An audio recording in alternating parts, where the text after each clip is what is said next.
You know, I got into magic as a boy. I watched the TV show, became very intrigued with the art of magic, so I began to learn, as well as piano. Music and magic has been my life. We came to Hot Springs for a visit.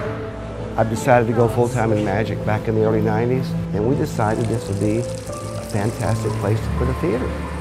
Renovation project to me means that a historic and iconic building in Hot Springs will be brought back to life. For so many years, it was a place, a thriving business, a place where people went for an afternoon or an evening out. You know, every time I pass it, I think about it, I prayed about it. I think about a month before this happened, I said, you know, God, either give me that building back or do something with it. I'm tired of looking at it empty. Memories of standing in line, let me tell you, I remember going to see Jaws. You're going to need a bigger boat. And the line was so long, it went all the way down Central Avenue to Market Street. By the time I started going to the Malco and in public places, segregation was a thing of the past. You walk in the Malco and there's a presence about it that's really unique. You know, you're just the history of the theater, it kind of overwhelms you when you come in. I think it's going to be the finest theater in the South, I really do.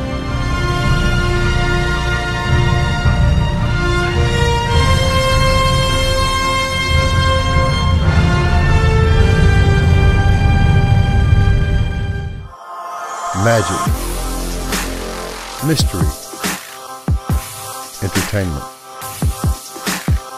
The Malco.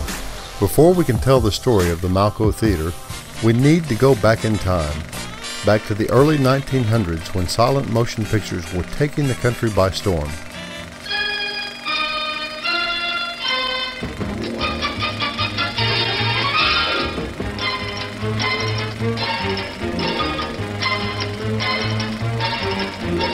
Frank Head of Hot Springs, Arkansas, commissioned the construction of the Princess Theater in 1910 for viewing silent movies as well as traveling vaudeville shows. By 1927, local resident Sidney Nutt Sr. bought the Princess Theater, converting it to sound in 1929 as talkies began to replace silent films. She's alive! Alive!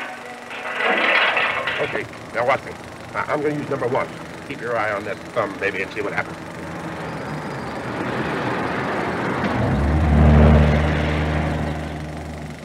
I still got my eye on the thumb.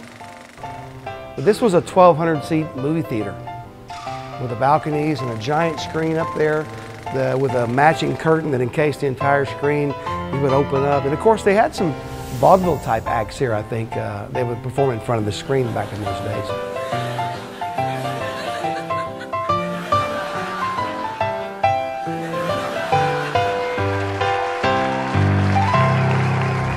Hot Springs suffered several catastrophic fires in 1913 and 1923. The Princess survived until Christmas Eve 1935. A blaze destroyed all but the building's foundation and its concrete entrance on Broadway Street. By 1936, owner Sidney Nutt sold his interest in the Princess to innovator M.A. Lightman, a successful theater owner throughout the South and founder of Malco Theatres Incorporated. The Princess was renamed the Malco Theatre. This is one of the doors that was in the theater before it was the Malco. It was actually called the Princess. This was a box office door. I have a couple of these. 13 years later, when 1946 rolls around, the Malco used some of the substructures you can see down below with the rock walls and some of the things that were left behind from the Princess, and they built on the site. We now have this structure gutted back to the point to where it was 1946, when it was originally a movie theater. I think the last time we came through, we had a bathroom here, we had walls up, but this is what it looked like in 1946. You could actually stand here and watch the film. By 1946, the $250,000 reconstruction of the theater was completed. It featured brightly lit neon marquees, Art Deco designs, and orchestra and balcony sections. Boasting the finest projection and sound systems available, the Malco was considered the showplace of the South. My first memory of the Malco would be going to the matinee in the afternoon in the late 40s, and I believe the price of admission was 12 cents. I remember walking in and just the grand staircase, and someone mentioned earlier the wallpaper being taken down and the court jester being on the wall. I remember that. We wanted to bring particular attention to our mural, which was found after we pulled the wallpaper from the wall. The wallpaper was put up in 1962, but this mural was a senior project, a senior in high school from Hot Springs High by the name of John Antonio. John went on to work for some big advertising agencies, and he coined the phrase for American Airlines, Fly the Friendly Skies, the Pillsbury Doughboy, the Clemson Tiger's Paw. So he really went on and was really big in the advertising world. But it's wonderful. We discovered this mural. We have painted around it. We're basically going to polyurethane over it and leave it for all the guests to see, and we'll have a nice plaque here in memory of John. The renovation project is exciting to me because it brings back the history of the theater. Come and get a shot of what this building's made out of. These are 27-inch steel girder beams, iron beams to hold up the main structure. This building is built like a fortress. It could be a bomb shelter. I was a little boy and my hero was the Lone Ranger, and they had a Lone Ranger movie there one Saturday. I'll wear this mask until justice has been dealt to the last murderer and outlaw. You got a free Lone Ranger mask if you attended the matinee. And I remember walking in the lobby and they were all stacked up in boxes, you know, just on top of each other. Couldn't wait to get my mask and get home and put it on. It's also interesting, again, to have that open space, the single theater, the movie palace. It was large. It was the biggest theater in Hot Springs, and it had been the biggest theater I'd ever been in. And what impressed me was just the size of it. So when I was here before, in the 12 years, there was a wall right up here, which you can see. This was my theater on this side. Of course, the stage came way out, but we had a 229-seat theater on this side and a 250-seat theater, which was a movie theater, on the other side. And these were all 1-inch neon lights, which we are going to restore. All 3 areas. And this will basically be the back wall of the theater right here, as the new restrooms will go from here back. But there'll be a family room, a men's room, 2 ladies' rooms at this end. In between, where these poles are located, it's going to be a close-up magic theater. So we weren't really sure what we're going to do with this drop ceiling. Of course, we're not going to leave it. We contemplated taking it out, but I found these wonderful Art Deco panels online, and this is what it will look like. Very rich, very cool. We're going to try to keep this intact. This was another restroom, which was the men's room. Of course, the center's been taken out. Ah, there's when the water's running. It's been running for 90 years. Delicious things to eat. The popcorn can't be beat. The sparkling drinks are just dandy. The chocolate bars and the candy. So let's all go to the lobby to get ourselves a treat. The Elliott Lighting Company, which is Malco, built this for his own use when he was in town. And little bathroom here.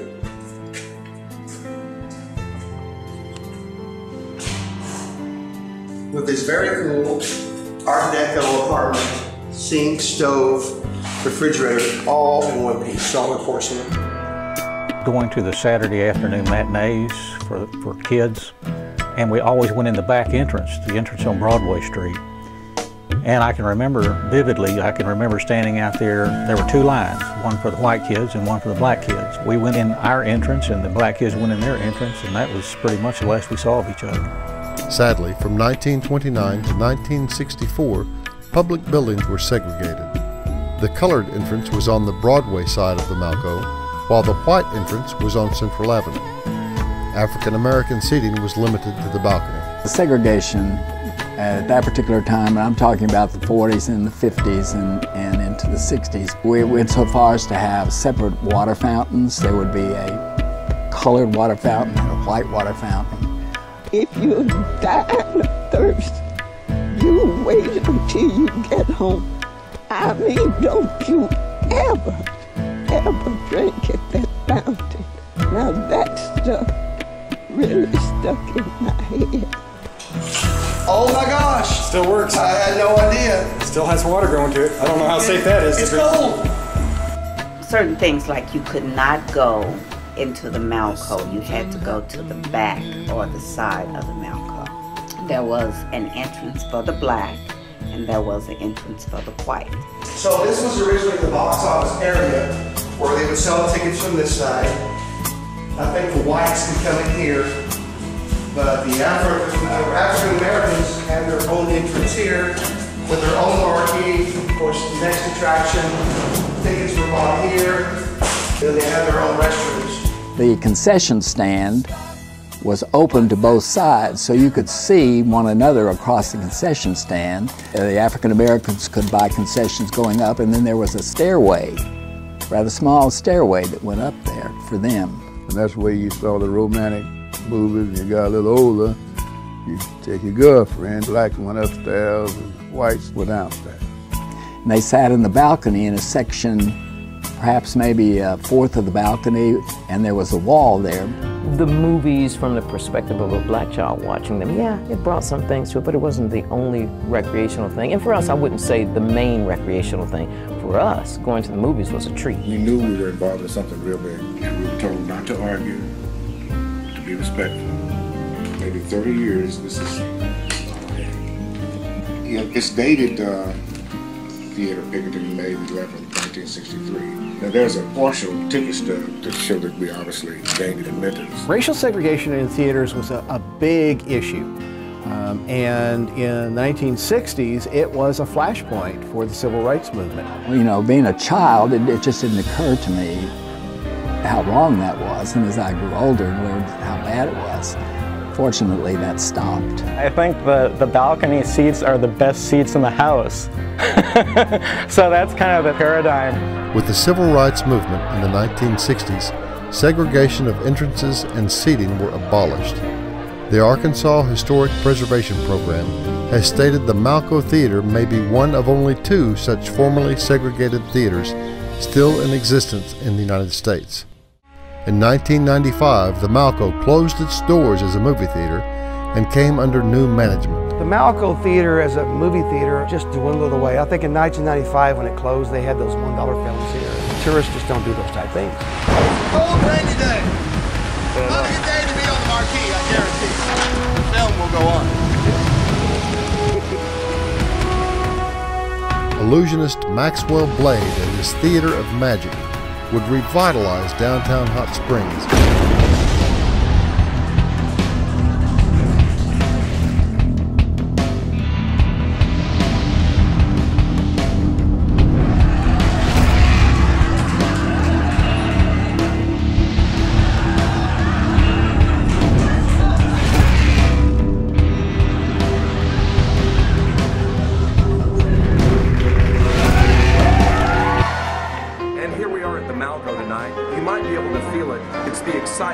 It's palpable. The air is thick with the excitement that says Oscar night. Joined in 1996, the Hot Springs Documentary Film Institute would attract filmmakers and enthusiasts from around the world. My name is Jim Miller. I'm the Assistant Festival Director here at the 20th Annual Hot Springs Documentary Film Festival. It's our 20th year. It started in 1991. We started with a very small selection of films, Academy Award nominated films. We're known as the Filmmakers Film Festival. And we're making artwork happen, and we're showing educational films. We're promoting the city of Hot Springs, which I think is important. And we were able to co-op a deal with the Film Institute about 12 years, and then they decided that wasn't the direction, so we had to move from this building. With this theater, there are no trap doors. There are no girls, there are no boxes, and the style of magic I'm performing is the most difficult. Therefore, it's mind-boggling some of the things that you're going to see me do. And it's almost like, you know, it's impossible. And that's what makes close-up magic so profound as opposed to the big box tricks. I mean, this can be impossible to just bring cards from nowhere. I mean, you can't do that. The Malco Theatre was added to the National Register of Historic Places on January 21st, 2010. In September 2016, Hot Springs Sentinel Record reported that Maxwell Blade was going home to the Malco Theatre. After 8 years in a smaller theater, this building became available again, so here we are in a total remodel. As you can see now, it's been gutted out, and now it will be a state-of-the-art 325-seat performance venue built strictly for the magic show, but we'll have all types of entertainment in this building. And you cut the other ones out last week? Yeah, and they was heavy. Only 3 guys to take the pieces apart, move them from where they was at. We've got all of our panels. Yeah. We take loose and we separate. See, this separates from this section up here. And they'll come in here with the cutting torch and they'll cut it down and we'll carry it out. This is part of the process of putting sprinklers in the building, which is a massive undertaking because we have to sprinkle everything. Every single room in the basement's been done. This is the main pipe. And then, of course, according to fire code, they put sprinkler heads in each room. It's a 14,000-pound lift that we've rented to get up there, which we have 32-foot ceilings. So I drove that thing down the hallway, down a ramp I had to build, down 2 steps, and then through that little hole. That's talent right there. As you can see, the ceilings are now blacked out. See, I've got my wall colors picked out. The metallic gold, the black, and then the red. It's a deco building, and we kept it deco. We tried, the whole theme architecturally from the beginning was the new old Malco was to preserve everything historic that was significant while adding new flair and adding new technology and new systems throughout. That was the push, that was the impetus. I think we pulled it off. This is our carpet I picked out, found it out in Las Vegas. This will be in the upper lobby, the gold, the black and red will be the carpet for the lobby and the hallways. These are original from 1962. These will go up over the snack bar area and have the big white 4-inch clear bulbs. Max stated restoring the historic theater to its former glory was a dream he had for years. This was our home for 12 wonderful years, and we made an impression on a lot of people around the world, but this time I think it's going to be a little different. And the impression I'm going to make now is going to be the big deal. The renovation project of the Malco, to me, is bringing back a part of my teenage years growing up. I don't think of the Malco as kind of a creepy place. I think of it as like a fun place where there's that energy of the movies, the history there. These are the original automated tickets. These tickets were stored in the safe. So if you wanted 5 tickets to say Maxwell Blade, see here? There you go. Still working. First International Theaters, $5, $1.50, which will be in the matinee. We may find a way to utilize these just to have the nostalgia of buying an old school ticket. How many do you like? 1? No problem. This will be a show unlike anything in the world, and my creative juices flow like never before, and I will bring all those elements together with the knowledge of a lot of other people who have taken part in this project. The Malco now features a 350-seat auditorium, state-of-the-art digital projection and lighting systems, and Arkansas's first 3D projection mapping experience, pushing the boundaries of mind-altering illusion beyond imagination. I bought the limousine primarily to bring guests, to pick up guests at the hotels and bring them here. Did you ride in the limo on the way over? Yeah. All right. You know, it's only going to be 6 people a night, but I thought it'd be kind of cool to park it out front. It's kind of a roaming billboard, and I'll ride in the car back with you to your hotel. We're riding in the limo. Hot Springs in the limo. It'll be like just an extra attraction for those few people a night that can have that opportunity. Welcoming visitors from around the world is a rich Art Deco lobby, new digital video marquees, an ever-expanding curiosity museum. So the Curiosity Museum will also move as we move the magic show into the Malco, and it is a collection of over 30 years of oddities and curiosities from all over this world. It entails about 400 items that I've collected all throughout my life, so we hope you enjoy the curiosities and the oddities here at the Malco. And the comedy and amazing magic of Maxwell Blade.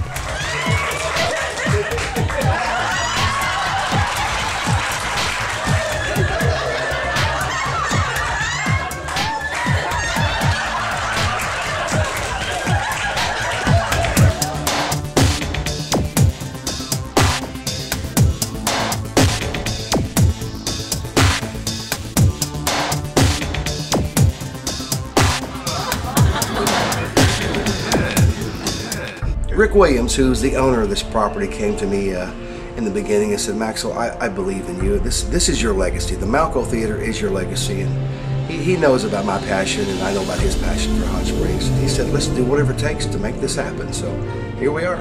I think it's good to come home. I feel like this is home. I love my little theater, don't get me wrong, but this is more like home to me. And to have more space, of course this is going to triple the size of my theater. To come back here and to be able to have it one theater instead of two, I mean, look at the space we have. It's going to be an incredible space. And to be able to do some large illusions again and float my piano, vanish my piano, whatever we come up with. The Malco Theater has now come full circle. From its humble beginnings of live vaudeville shows to once again featuring spectacular live entertainment, restoring the Malco Theater to the Showplace of the South. I hope you don't mind, I hope you don't mind that I put down in words how wonderful life is with your